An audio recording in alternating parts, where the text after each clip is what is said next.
اہل عرب جو ہے نا حیض کے متعلق بہت ہی شدت پسند تھے. اگر اہل عرب میں سے کسی عورت کو حیض آ جاتا تو وہ اہل عرب اتنے تو شدید تھے، اتنے تو شدت پسند تھے حیض کے معاملے میں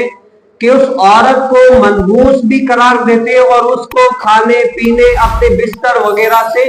الگ کر لیتے اور یوں اس عورت کو نظر انداز کرتے گویا کہ اس نے کوئی بڑا جرم کر لیا، اور اس کو مباشرت وغیرہ یعنی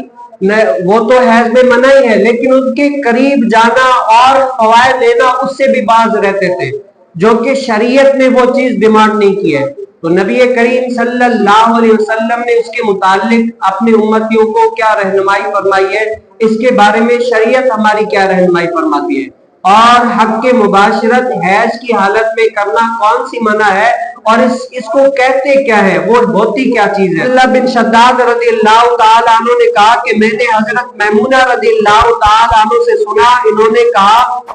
انہوں نے فرمایا کہ نبی کریم صلی اللہ علیہ وسلم اپنی ازواج میں سے کسی سے مباشرت کرنا چاہتے اور وہ حیض کی حالت میں ہوتی تو انہیں حکم دیتے کہ وہ تہمت باندھ لے. یعنی مباشرت صرف یہ چیز نہیں ہوتی کہ اپنی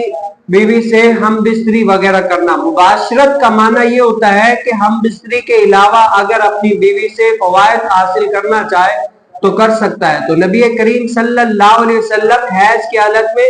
اور اس کے متعلق حکم بھی یہی دیا کہ صرف کیا کرو، حیض کی حالت میں تم ان سے مباشرت نہ کرو، ہم بستری نہ کرو، اس کے علاوہ اور اگر تم اپنی ازواج سے فائدہ لینا چاہو تو لے سکتے. اس میں شریعت نے